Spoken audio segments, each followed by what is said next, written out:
What's going on, guys? Just wanted to address a few questions we had from a couple of subscribers. Figured I'd show a little tractor footage and go over that for you. So yeah, why don't we do that? I got a little film of the big tractor, and then the 4066 here, and then the inside tractor. So the film you're watching here is kind of my main operation. We do have another tractor. Well, it's not actually mine. It's a rental. Essentially an identical setup to the big 5115R you're seeing there. That one is in a different city. That's kind of a new venture. My buddy Josh with DeVries Custom Welding is running that one. Big shout out to him. He's a great operator. Appreciate the help. I'm sure he's watching right now. So anyways, yeah, so there's the 5 here, and then there's the one there. Right now we are coming up on 600 customers, not quite there, but by end of January we should be at about exactly 600, which was the goal for this year, so that's great. Been kind of doubling or even tripling every year, which has just been awesome. So the goal for next year is 1,000 for both locations, and I think it's achievable, so that should be cool. But anyways, why don't we get into your questions here? So the first question I had was basically just how I got started in snow. And so yeah, it's a great question. I don't know. I started like anybody else. I just kind of grabbed my parents' old, I don't even think it was a Toro. It was I believe a Troy built like 11 horsepower tracked walk behind snowblower. Yeah, like 12 years old, and didn't really have all that much going on in the winter, so figured I'd get some money. And so long story short, I handed out a bunch of flyers, got one solid customer that first year that we took care of every snowstorm, and then I believe like one kind of sketchy customer that we do only in the heavy snows. And well, we still take care of both of those today, which is awesome. But long story short, there's really not too much complicated to it. You just kind of got to get out there and do it. Yeah, started with a snowblower and shovel and kind of grew things from there. Met big kind of game changer was meeting Paul at one of the landscape shows. Paul Vanderzon, he's a kind of one of the original guys from Montreal, who his dad, I believe, you can pretty much credit him for creating the business model. I believe he was one of the main people that invented the inverted snowblower. So that's kind of cool. So he kind of, I was pretty skeptical about the whole inverter thing, just driving over the snow, and it seems kind of strange. It's kind of almost a little bit counterintuitive.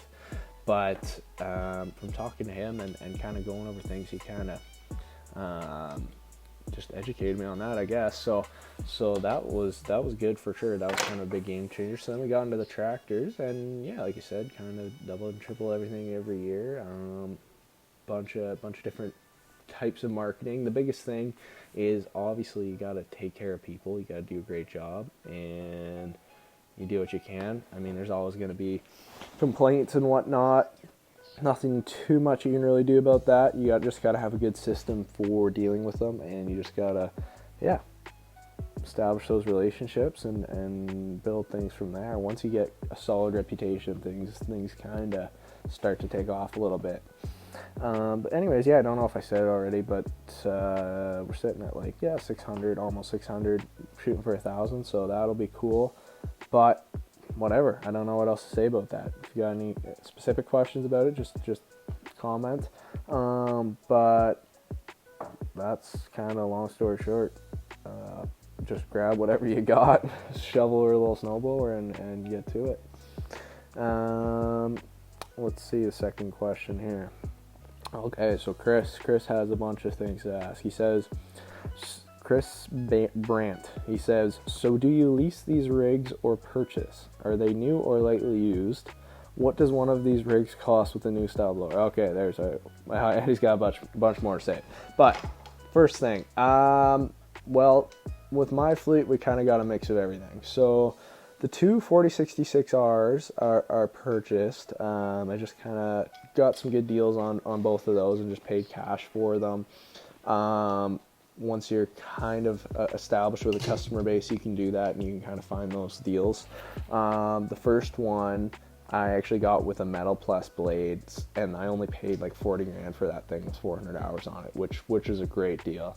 You're not going to find too many of those deals like that, but they do exist. There was a guy going out of business. So that one's bought. The other 4066 I just recently bought used as well, about the same deal, 400 hours, no blade on this one, but did have the snow tire, so that's nice. The other two, the 4052R and 3046R, both bought new, so they're financed with John Deere Financial. Getting close to paid off now, which is pretty nice. But anyways, they are 0% financing with John Deere. Pretty good program they have. Nothing wrong with doing that if you can get the number down on them. As far as what do the little tractors cost new, you can bet on, it depends where you are, and this is Canadian, but a 4066R, you're over 60 grand. Probably, if you get it fully loaded, you're probably 60 to 65, and then you're looking at about 10 for a blower. So you can, if you're purchasing new, you can probably bet on about 70,000 kind of thing. 4052R you can probably get for like 5-6 less. Honestly, in my opinion, the next new tractor, probably next year, we're going to trade in the 3046R for another 52R, just because, well, the little tractor is great. It's kind of first tractor I ever really bought on my own, but it is, it's a little small for what we're doing with the blower on it. So I think we'll probably trade that in for another 4052R, and then we'll have the 266s, the 252s, and then I'm hoping next year to buy a few of the bigger tractors, but that's another story. But anyways, to my point, John Deere's kind of scammy on this. They actually, the 4 series, all the 4R, so 4044R, 4052R, and 4066R, are essentially the exact same tractor. Same engine, same build, there's literally no difference. They stick a different sticker on it, and they detune the engine because they're pricks. And then they'll charge you, it'll be like a $10,000 difference. Pretty brutal. I don't believe in that. So the 52R, honestly, for running an 80-inch blower, it's no problem. I don't find, in the bigger snows, that you slow down slightly more than the 66. It's really not a big deal, guys. I would not, if I was buying another new one just for doing residential snow, which we will be, like I said, next fall, I stick with the 52R for new purchases. I think it's really all you need. And once the thing's out of warranty, you just tune it up to 66 anyways. You just kind of got to get through that first few year period without tuning it. Like I said, I've never run that tractor for a full season. My dad ran it last year. I've spent only probably a couple hours in it, but no problem with an 82-inch cycle. And if you got an efficient blower on it, no need to worry about that. So what else here? Let's see what Chris is saying. If you're doing 400 to 500 accounts, you must have tight routes. Do you charge per snow, or is everyone on monthly billing? So actually neither. So yeah, we're like pretty close. Yeah, we're 500 to 600 kind of thing.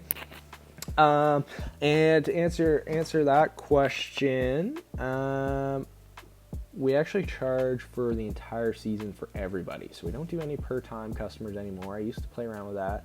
No longer. Almost everybody pays up front when they sign up. So usually October, November, and then some will choose to do a 2-payment option, which is fine as well.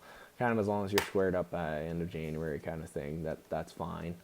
But yeah, it's one rate for the entire season. There is a cap on it of 275 centimeters, which is quite a bit of snow, but that's just kind of to protect us. But yeah, you're right. We absolutely do have very tight routes. Just since adding this recent 4066, we're about 100 per tractor, with the exception of the one big tractor that's back at home here. I've got a great operator in that, and obviously it's a bigger blower with the wings and whatnot, and he's doing about like 130.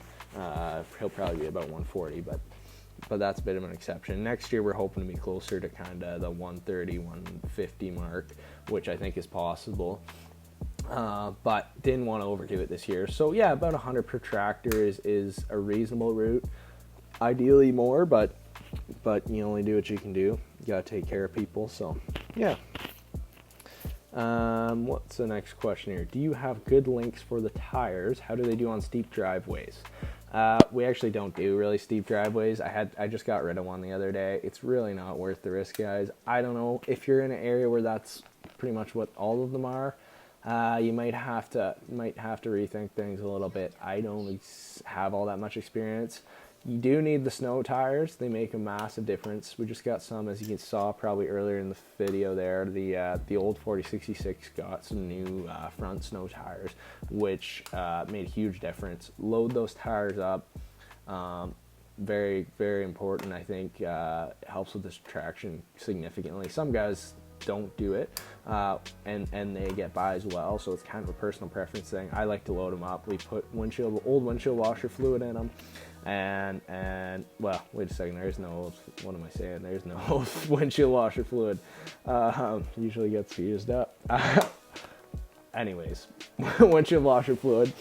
And load those suckers up, get the snow tires. Studs, I don't have any experience with that. So I don't know, I can't really answer that. His last question here is, how come none of your rigs have a front pusher blade on the loader arms? Seems it would be better to have the ability to push and stack every now and then. Well, so like I said, I did have that Metal Plus on there last year when we were doing some commercial lots.